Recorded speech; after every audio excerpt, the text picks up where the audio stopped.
Olá para você que acompanha a programação da Rádio Câmara em 105.5 FM e também da TV Câmara no canal 6.3 da TV Aberta. Estamos de volta com mais um episódio do Pod Câmara, o seu podcast aqui da Câmara Municipal de Manaus.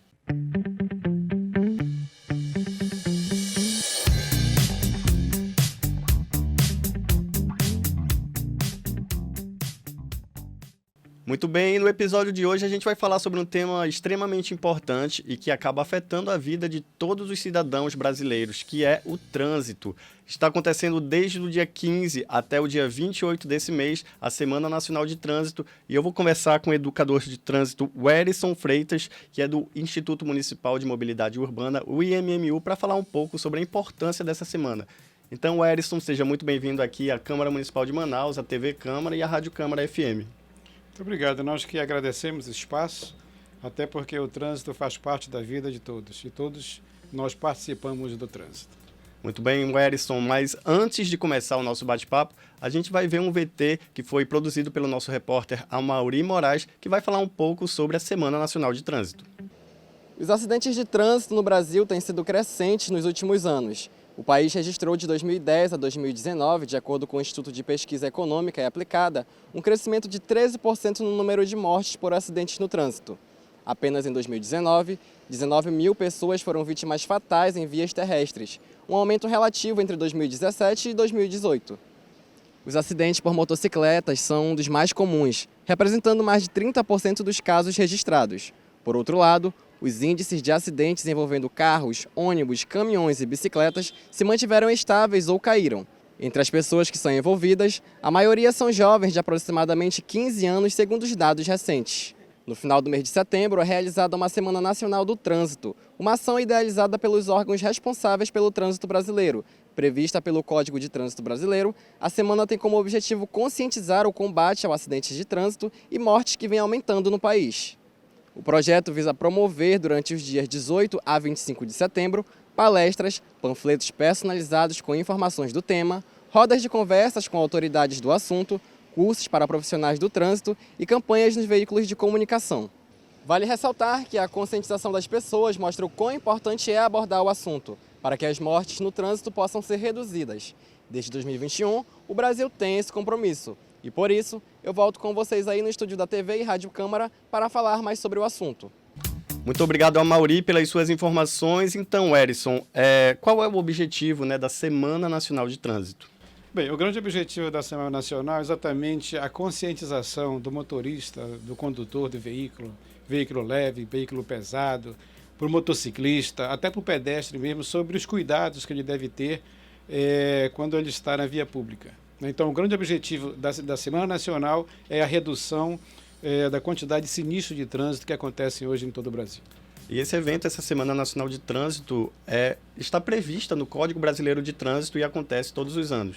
Exatamente. Há uma previsão legal, já no CTB, que é o Código de Trânsito Brasileiro, em que todo ano, no mês de setembro, de 15 a 28, a gente possa intensificar. Os órgãos que fazem parte do SNT, Sistema Nacional de Trânsito, intensifiquem as ações relacionadas ao cuidado e à segurança viária. Essa legislação, o nosso Código Brasileiro de Trânsito é relativamente novo, Foi criado na década de 90, se eu não me engano, e já é possível ver os reflexos dessa diminuição dos acidentes de trânsito no nosso país. O nosso Código de Trânsito ele foi promulgado já mais ou menos há 25 anos atrás, e ele trouxe muitas novidades em relação ao Código Antigo, e nós percebemos que de lá para cá, os órgãos que fazem parte do SNT, eles têm priorizado a vida do cidadão no trânsito. Então, todas as infrações, todas as regras, elas convergem para esse objetivo, para a segurança de quem usa as vias públicas, sendo pedestre ou sendo condutor de veículo. E o senhor, como servidor do Instituto Municipal de Trânsito aqui, de Mobilidade Urbana do nosso município de Manaus, como é que é esse movimento aqui na nossa cidade? A gente tem tido redução nos acidentes, sejam eles envolvendo automóveis ou motocicletas e até mesmo os pedestres. Inclusive, nós temos uma notícia bem interessante, é que nós tivemos uma redução na quantidade de atropelamentos de 21% em relação ao ano passado. do comparativo do ano passado e esse ano, nós conseguimos reduzir em 21% o índice de atropelamentos na cidade de Manaus. E é importante porque esse trabalho, ele é contínuo, né? A gente prioriza o pedestre porque é a parte mais vulnerável do trânsito. Portanto, várias ações que nós temos dentro do setor de educação de trânsito são voltadas para o pedestre. Exatamente. E com relação aos automóveis, né? Como é que tá esses números de carros? A gente vê que a impressão que eu tenho é que tem crescido muito a quantidade desses veículos, principalmente das motocicletas, né? Isso tem refletido também no número de acidentes? Tem. Nós moramos numa cidade onde nossa quantidade de veículos hoje chega a 900 mil veículos. E as nossas vias são as mesmas, né? O Detran licencia ali uma média de 2, 3 mil carros todos os meses. Então, nós não precisa ser um especialista em trânsito para você perceber que aqui e ali vai acontecer um congestionamento. Até porque a solução do trânsito, ela passa pelo transporte público de qualidade. O dia que nós tivermos um transporte público de qualidade, né, que te atenda dentro do horário, que você tenha certeza que não vai quebrar no meio do caminho, que o cidadão não vai ser assaltado, o cidadão vai deixar o carro em casa e passar a usar o transporte público. Por quê? Porque é assim que se resolveu o problema do trânsito no mundo afora. Eu, com certeza, sou um dos motoristas que, se fosse priorizado o transporte público, eu com certeza deixaria meu carro em casa e passaria a usar o transporte público e, quem sabe, até mesmo as bicicletas, não é? É uma alternativa ainda as bicicletas. Com certeza. A bicicleta, hoje, nos últimos tempos, ela tem surgido como uma alternativa ao trânsito caótico dos grandes centros. Hoje, praticamente, o que chama de intermodais, o que já funciona nos grandes centros, o cidadão pega a bicicleta, vai até uma estação de metrô, ou de trem, ou de ônibus, deixa lá, vai para o seu compromisso, depois ele volta. Ou seja, ele usou 2 veículos de 2 modais para cumprir ali para fazer o seu dia a dia. Então, esse tipo de fórmula, vamos dizer assim, ela é louvável, né? Porque quanto mais a gente tirar o carro da via pública, menos poluição a gente vai ter um trânsito muito mais tranquilo. Agora, Werison, voltando um pouquinho atrás no nosso bate-papo, tu falaste sobre a diminuição, né, a redução no número de atropelamentos nesse ano de 2023 em relação ao ano passado de 21%. Sim. Na tua opinião, a que se deve, né, esse número importante que a gente alcançou? Ações de trânsito, cara. É interessante que nós temos uma programação que é desenvolvida junto à CEMED, que é o Trânsito Vai à Escola. Então, nós temos uma agenda que a gente vai à escola, então a gente leva essa mensagem de trânsito, essas orientações para as criancinhas ali, né, para que elas, quando elas estiverem próximas de uma faixa de pedestre ali, elas possam usar a faixa de pedestre. Se ela estiver próxima da passarela, ela possa usar a passarela, até porque o código fala o seguinte, que desde que o cidadão esteja a 50 metros de uma faixa, de uma passarela, ele tem por obrigação usar. Então, essa informação a gente leva para a criança. Você fala, ó, ainda da calçada você estenda o braço. É importante que você sinalize para o condutor a sua intenção de fazer a travessia. É importante observar que talvez o primeiro carro não pare, talvez nem um segundo, por quê? Porque um veículo que vem a 40 km por hora, ele leva no mínimo 40 metros para parar totalmente, né? Então espere ali, estenda o braço, parou o carro ali, tem as motos que transitam no corredor e tem muita gente, isso aqui é interessante, porque tem muita gente que acha que há uma proibição da motocicleta transitar. Não há proibição nenhuma. O código não proíbe o motociclista de transitar no corredor. Agora, desde que seja velocidade baixa, velocidade reduzida, respeitando aquela distância lateral entre os veículos, ele pode circular no corredor sem problema nenhum. Agora, em alta velocidade, do jeito que a gente observa por aí é proibido. Pois é, a gente vê realmente que essa ação tem dado certo, inclusive porque a gente percebe um número cada vez maior de crianças estendendo o braço ali diante da faixa de pedestre.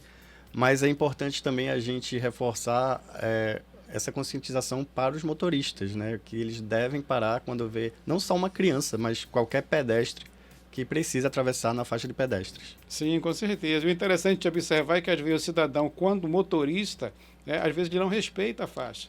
Mas, dado momento que ele desce do carro dele, ele quer que todo mundo pare para ele. Exatamente. Então, se nós tivermos uma conscientização de que as regras de trânsito elas foram projetadas, foram feitas para salvar vidas, a gente vai fazer um trânsito mais humano. Agora, falando ainda, né, desses números de acidentes de trânsito aqui na cidade de Manaus, quais são as vias ou as localidades que apresentam um índice mais elevado dessas ocorrências? Nós temos várias, mas é só para a gente se posicionar um pouco, nós temos a Altasmirim, nós temos a Avenida das Torres, nós temos a Coronel Teixeira, que está da Ponta Negra. Altasmirim também, grande circular. Sim, grande circular, exatamente. São vias que estão localizadas em área de grande movimentação, né? Muita gente circulando ali, e por isso que às vezes as nossas ações elas são direcionadas para esses locais, principalmente porque a gente precisa orientar o pedestre, principalmente na travessia na faixa, o uso da faixa, né? Que não tentem parar carros pesados. É comum a gente ver as pessoas levantando o braço tentando parar uma carreta, né? Parando, quem sabe, um ônibus. Nós temos o semáforo de botoeira, que às vezes as pessoas não sabem como usar. Nós temos um semáforo que ela tem um dispositivo que você aperta ali e espera alguns minutos, no máximo 2 minutos, aí vai parar lá, vai mudar o foco, né? Vai abrir para o pedestre fazer a travessia. O que a gente percebe é que o cidadão chega lá e fica apertando várias vezes, acaba danificando, né, o aparelhinho lá, o dispositivo. Às vezes ele não espera o foco mudar para ele poder fazer a travessia com segurança. Então, essas orientações a gente leva nas nossas campanhas de trânsito também.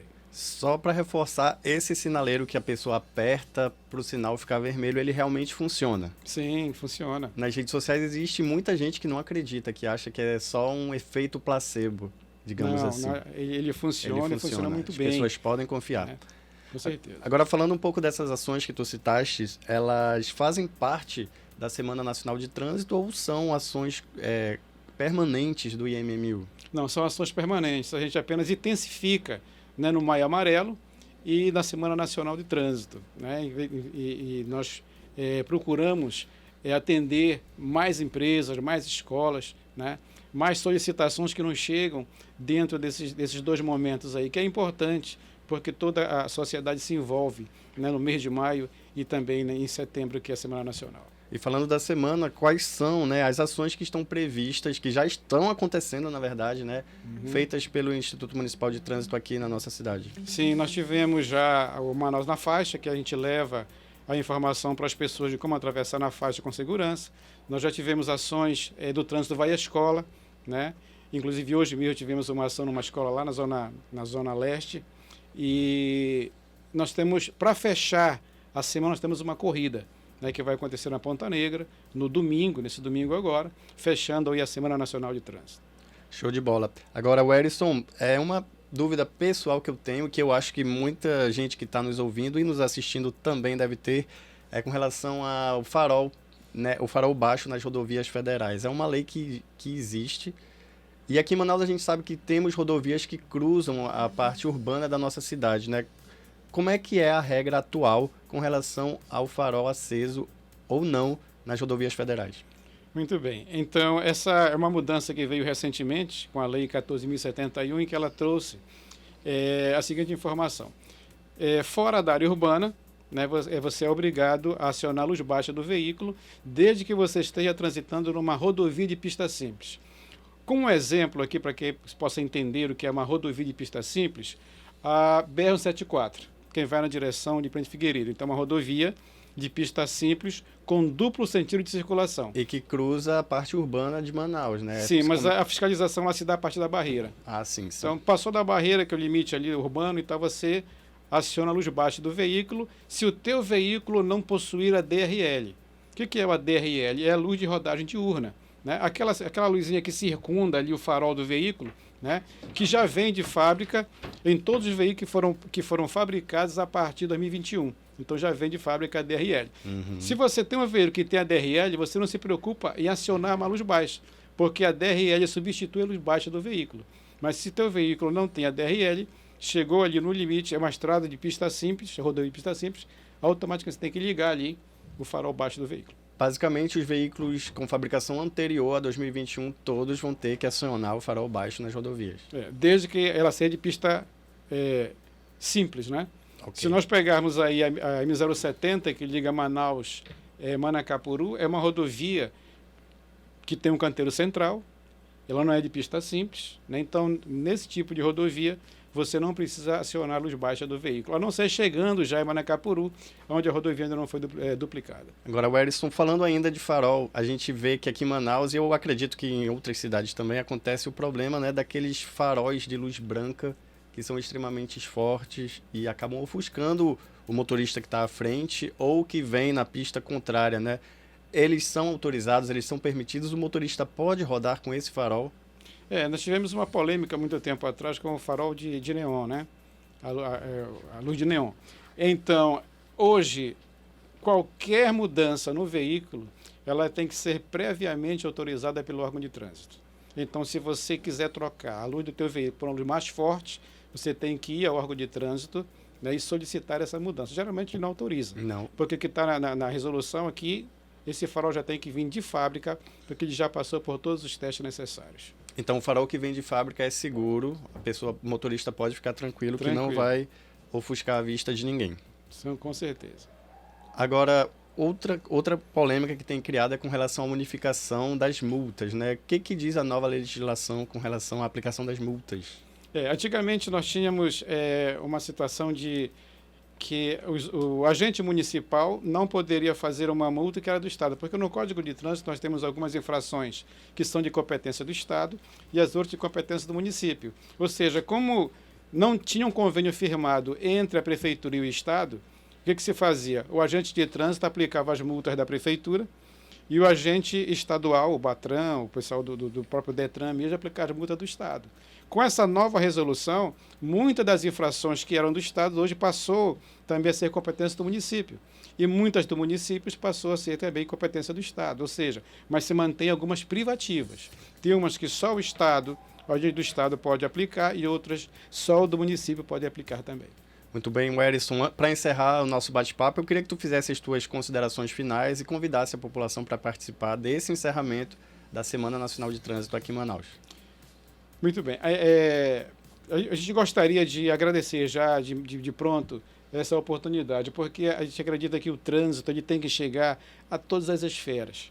E não tem um veículo melhor para se levar essa informação de trânsito lá para a periferia, para a dona Mariazinha que mora lá naquela comunidade, a não ser pela esse tipo de veiculação de massa, o rádio, a televisão, a internet. Né? A gente já agradece.